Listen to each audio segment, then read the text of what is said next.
ಇಳಿದು ಬಾ ತಾಯಿ ವರಕವಿ ಬೇಂದ್ರೆಯವರ ಅಭಿನಂದನ ಗ್ರಂಥ.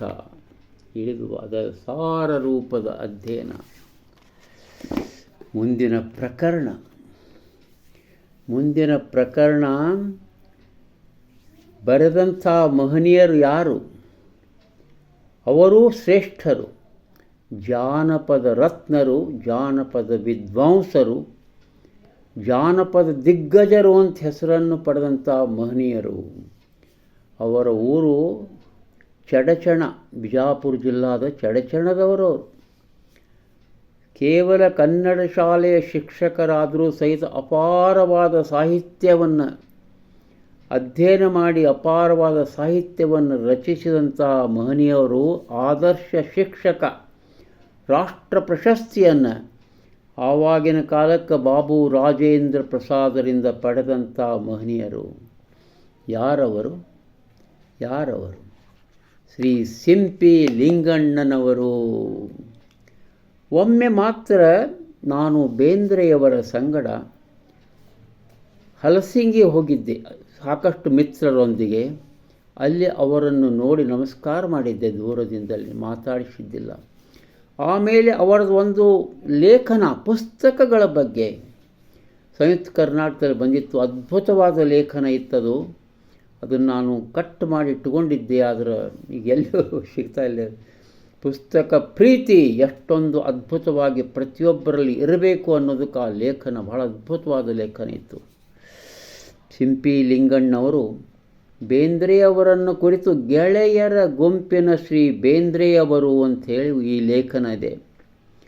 ಈ ಲೇಖನ ಎಷ್ಟು ಒಂದು ನಮೂನಿ ಉತ್ಕೃಷ್ಟವಾಗಿದೆ ಅಂದರೆ, ಇಲ್ಲಿ ಕೇವಲ ಅವರು ಬೇಂದ್ರೆಯವರ ಬಗ್ಗೆ ಮಾತ್ರ ಹೇಳುವುದಿಲ್ಲ, ಅವರನ್ನು ಹಿಡಿದು ತಾವು ತಮ್ಮ ಗುರು ಸ್ನೇಹಿತರಾದಂಥ ಮಧುರಚನ್ನರು ಇವರೆಲ್ಲರನ್ನು ಕೂಡಿಕೊಂಡು ಒಂದು ಉತ್ತಮವಾದ ಸಂಬಂಧವನ್ನು ತೋರಿಸ್ತಾ ಇದ್ದಾರೆ ಈ ಲೇಖನದಲ್ಲಿ. ಈ ಲೇಖನದ ಉತ್ಕೃಷ್ಟತೆ ಒಂದು ಗೆಳೆತನದ ಹೊಸುಗೆ ಬೆಸುಗೆ ಯಾವ ರೀತಿ ಇರುತ್ತದೆ ಎಂಬುದನ್ನು.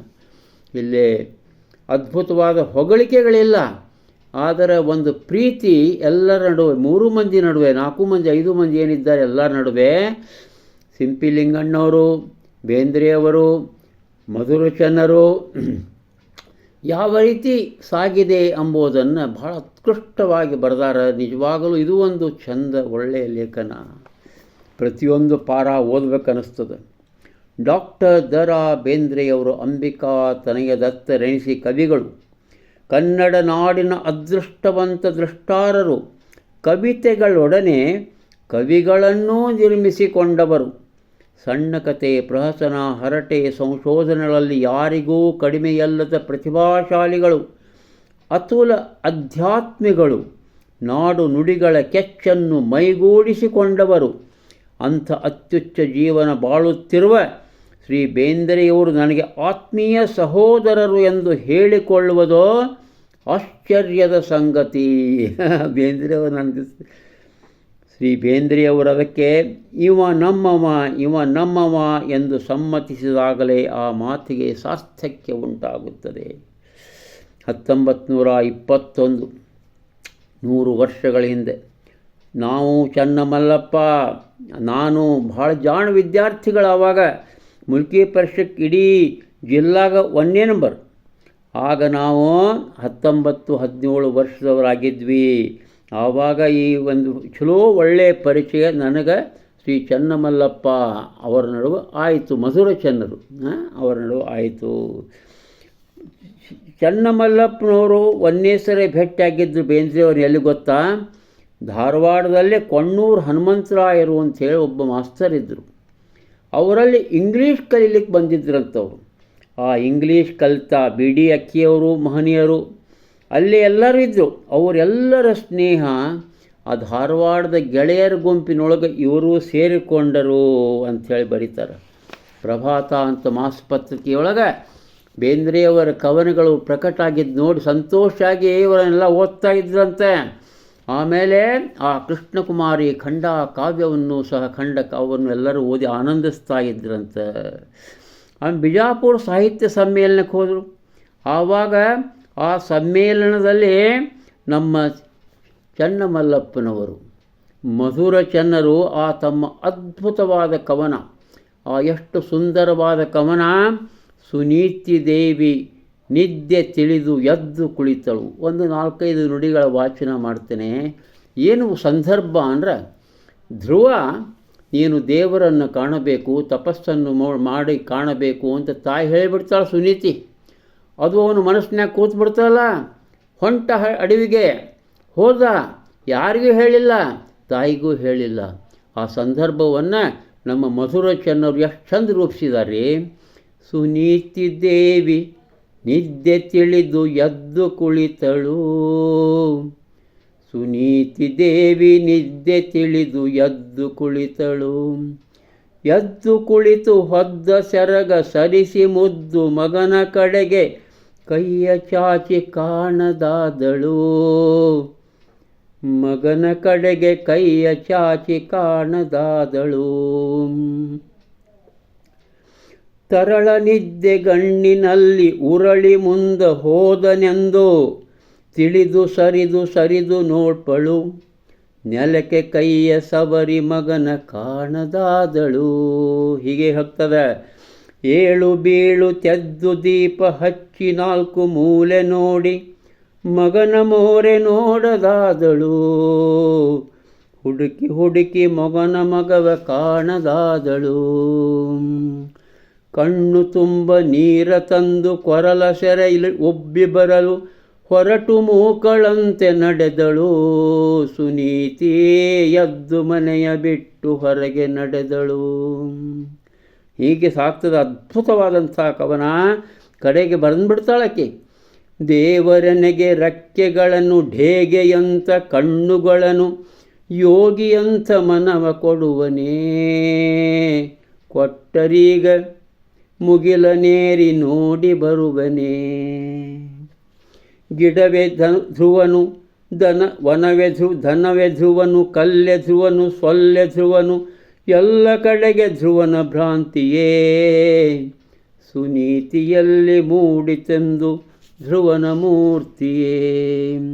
ಅದ್ಭುತವನವತ್ತ ಹಾಡಿಬಿಟ್ಟಿದ್ರಂಥವರು ವಿಜಾಪುರ ಸಾಹಿತ್ಯ ಸಮ್ಮೇಳನ 1923 ಆಮೇಲೆ ಆಲೂರು ವೆಂಕಟರಾಯರ ಜಯ ಕರ್ನಾಟಕ ಪತ್ರಿಕೆಯೊಳಗೆ ಇವರೆಲ್ಲರೂ ಕವನಗಳು ಪ್ರಕಟ ಆಗಲಿಕ್ಕೆ ಪ್ರಾರಂಭ ಆದಂತೆ. ಆಮೇಲೆ ಹಲಸಂಗಿಯೊಳಗೆ ಇವರು ಒಂದು ವಾಚನಾಲಯವನ್ನು ಮಾಡಿಬಿಟ್ರಂತೆ. ಚಡಚಣದಲ್ಲಿ ವಾಗ್ವಿಲಾಸ ಸಭಾವನದಲ್ಲಿ ಮುದ್ದು ಮುಗುಳಿತು ಎಲ್ಲ ಕವಿತಾ ಪತ್ರಿಕೆಗಳನ್ನು ಪ್ರಾರಂಭ ಮಾಡ್ತಾರೆ. ನಮ್ಮ ಇವರು ಸಿಂಪಿ ಲಿಂಗಣ್ಣನವರು ಟ್ರೈನಿಂಗ್ ಕಾಲೇಜಿಗೆ ಸೇರ್ತಾ ಧಾರವಾಡದಲ್ಲೇ.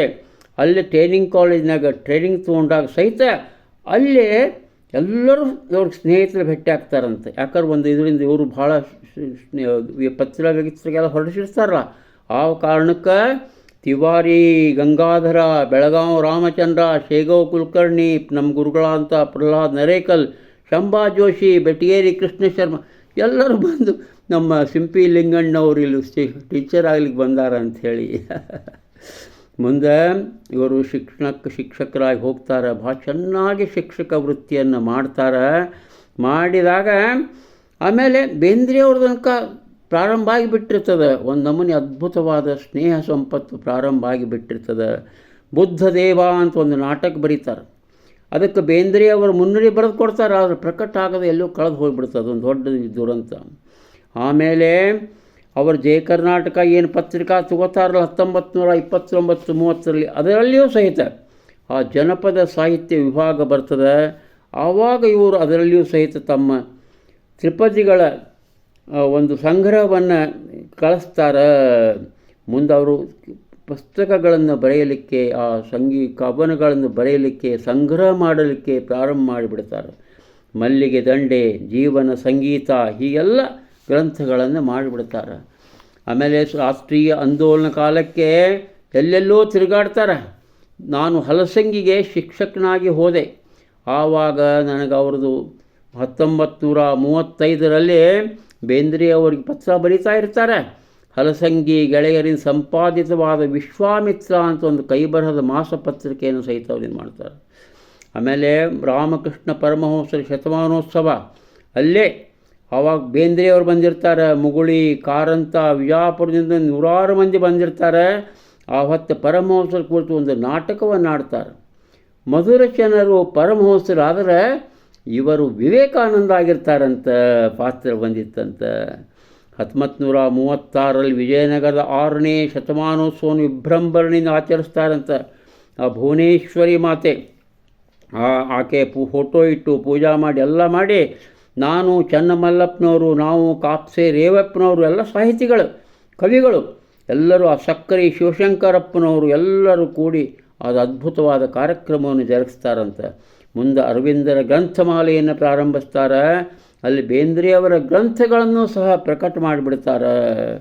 ಆಮೇಲೆ ಬೇಂದ್ರೆ ಸೊಲ್ಲಾಪುರಕ್ಕೆ ಹೋಗಿ ನೆಲೆಸ್ತಾರಲ್ಲ, ಸೊಲ್ಲಾಪುರಕ್ಕೆ ಹೋಗಿ ನೆಲೆಸ್ತಾರೆ.